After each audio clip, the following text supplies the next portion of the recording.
फरवरी 2026, नई दिल्ली का भारत मंडपम।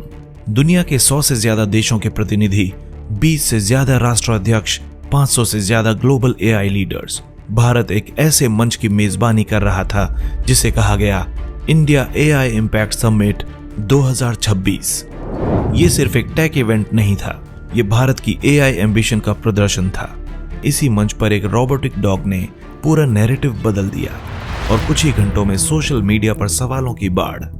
क्या ये सचमुच भारत में बना एआई रोबोट था, या ये पहले से बाजार में बिकने वाला एक चाइनीज प्रोडक्ट यूनिट्री गो 2 था? और अगर ऐसा था तो ये सिर्फ एक तकनीकी गलती थी या भारत की टेक क्रेडिबिलिटी के लिए एक बड़ा झटका? इंडिया एआई समिट 2026 के दौरान नई दिल्ली के भारत मंडपम में सैकड़ों स्टॉल लगे हुए थे, जहां देश विदेश की कंपनियां, स्टार्टअप्स और शैक्षणिक संस्थान अपनी एआई तकनीकें प्रदर्शित कर रहे थे। इन्हीं में से एक स्टॉल पर एक रोबोटिक डॉग प्रदर्शित किया गया, जिसे ओरायन नाम दिया गया था। वीडियो क्लिप्स में ये रोबोट चलते, संतुलन बनाते और कुछ डेमो एक्टिविटीज करते हुए दिखाई दिया। समिट में यह क्लेम किया जा रहा था कि यह प्रोडक्ट गलगोटिया विश्वविद्यालय के सेंटर ऑफ एक्सीलेंस द्वारा विकसित किया गया इंडिजिनस इनोवेशन है।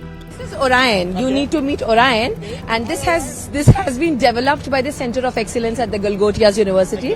So Orion has been developed by the Center of Excellences, and as you can see, it can take all shapes and sizes. कुछ ही घंटों में इस डेमो के वीडियोस सोशल मीडिया पर वायरल होने लगे। टेक कम्युनिटी के कई लोगों ने रोबोट के डिजाइन, बॉडी स्ट्रक्चर और मूवमेंट्स पैटर्न को देखकर पहचान लिया कि ये दरअसल चीन की कंपनी यूनिट्री रोबोटिक्स का कमर्शियली अवेलेबल मॉडल यूनिट्री गो 2 है। इसके बाद ऑनलाइन तुलना शुरू हुई, जिसमें यूनिट्री की आधिकारिक वेबसाइट्स और समिट के वीडियोस के स्क्रीनशॉट्स साथ साथ दिखाए जाने लगे। जैसे ही ये पहचान सार्वजनिक हुई, मामला केवल एक टेक चर्चा तक सीमित नहीं रहा। अंतर्राष्ट्रीय मीडिया संस्थानों ने भी इस पर रिपोर्टिंग शुरू कर दी। रिपोर्ट्स में कहा गया कि समिट जैसे उच्च स्तरीय मंच पर एक कमर्शियल चाइनीज रोबोट को सेल्फ डेवलप्ड जैसा प्रस्तुत करना गंभीर सवाल खड़े करता है। इसके बाद आयोजकों ने सख्त रुख अपनाया और रिलेटेड स्टॉल को हटाने की कार्रवाई की गई। कुछ रिपोर्ट्स के अनुसार गलगोटिया यूनिवर्सिटी के स्टॉल को खाली करने के निर्देश दिए गए। बाद में संस्थान की ओर से सफाई दी गई, जिसमें कहा गया कि रोबोट को छात्रों के रिसर्च और एक्सपेरिमेंटेशन के लिए खरीदा गया था, न कि इसे पूरी तरह इन हाउस इन्वेंशन बताया गया था। हालांकि शुरुआत में वायरल हुए वीडियोस में कुछ और ही बयान सामने आ रहे थे। Orion, you need to meet Orion, and this has been developed by the Center of Excellence at the Galgotias University. जिस रोबोट को लेकर विवाद हुआ वो कोई प्रोटोटाइप या एक्सपेरिमेंटल मशीन नहीं था, बल्कि चीन की कंपनी यूनिट्री रोबोटिक्स का एक कमर्शियली अवेलेबल क्वाड्रूप्ड रोबोट है, जिसका नाम है यूनिट्री गो 2। ये रोबोट 12 जुलाई 2023 को आधिकारिक रूप से लॉन्च किया गया था। यूनिट्री रोबोटिक्स की स्थापना 2016 के आसपास हुई थी और इसके संस्थापक वेंग शिंगजिंग को लो कॉस्ट लेग्ड रोबोटिक्स को मेन स्ट्रीम बनाने का श्रेय दिया जाता है। कंपनी का फोकस शुरुआत से ही ऐसे रोबोट विकसित करना रहा है जो महंगे इंडस्ट्रियल सिस्टम के मुकाबले अधिक सुलभ और किफायती हों। यूनिट्री गो 2 मूल रूप से एक 4 पैरों वाला ऑटोनोमस रोबोट है, जिसे एडवांस सेंसर्स और एआई एल्गोरिदम्स के साथ डिजाइन किया गया है। इसमें 4D ultra wide लीडार system, obstacle detection, terrain mapping और रियल टाइम नेविगेशन जैसी क्षमताएं शामिल हैं।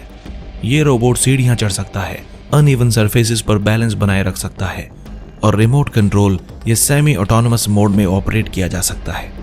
कंपनी के अनुसार इसे research labs, robotics education, inspection tasks और एआई एक्सपेरिमेंटेशन के लिए डिजाइन किया गया है। इसकी शुरुआती वैश्विक कीमत लगभग 2,800 अमेरिकी डॉलर से शुरू होती है, जो इसे हाई एंड रोबोटिक सिस्टम की तुलना में काफी अफोर्डेबल बनाती है। रोबोट डॉग तकनीक का इतिहास इससे कहीं पहले शुरू हो चुका था।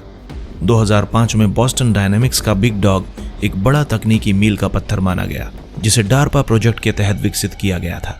बाद में बॉस्टन डायनेमिक्स ने 2020 में स्पॉट नामक कमर्शियल रोबोट बाजार में उतारा, जिसकी कीमत लगभग $74,500 बताई गई थी।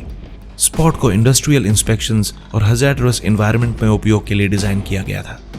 इसी महंगे सेगमेंट के मुकाबले यूनिट्री ने कंपैरेटिवली लो कॉस्ट कंज्यूमर और रिसर्च ओरिएंटेड रोबोट्स बनाकर बाजार में प्रवेश किया। गो 1 और बाद में गो 2 ने रोबोटिक्स को यूनिवर्सिटीज और स्टार्टअप्स के लिए ज्यादा इजी बना दिया। टेक्निकल पॉइंट ऑफ व्यू से देखा जाए तो यूनिटरी गो टू किसी राष्ट्रीय रक्षा या क्लासिफाइड मिलिट्री उपकरण की श्रेणी में नहीं आता।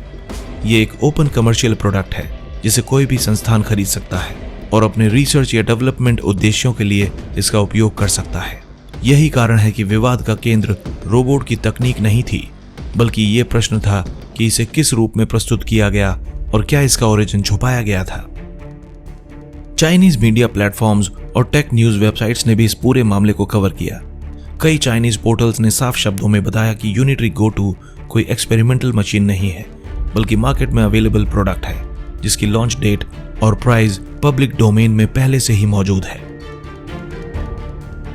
अगर कोई इंस्टीट्यूशन कमर्शियल हार्डवेयर खरीदकर उस पर अपना AI सॉफ्टवेयर बिल्ड करता है तो वो बिल्कुल लेजिटिमेट है। दुनिया भर के रिसर्च लैब्स ऐसा ही करती हैं, लेकिन प्रॉब्लम तब होती है जब कम्युनिकेशन क्लियर ना हो और ऑडियंस को ये लगे कि पूरा सिस्टम इन हाउस डेवलप्ड है। यूनिटरी गो टू खुद में कोई गलत या इलीगल प्रोडक्ट नहीं है। ये एक ओपन कमर्शियल रोबोट है जिसे दुनिया भर की यूनिवर्सिटीज और रिसर्च लैब्स खरीदती हैं। आज जब देश AI लीडरशिप की दौड़ में है, तब हर डेमो सिर्फ एक मशीन का प्रदर्शन नहीं होता, वो एक नैरेटिव बनाता है कि देश कहाँ खड़ा है, उसकी रिसर्च कितनी ओरिजिनल है और वो ग्लोबल मंच पर कितनी पारदर्शिता से काम करता है। ये घटना एक रिमाइंडर है कि ग्लोबल स्टेज पर क्रेडिबिलिटी सबसे बड़ी करेंसी है।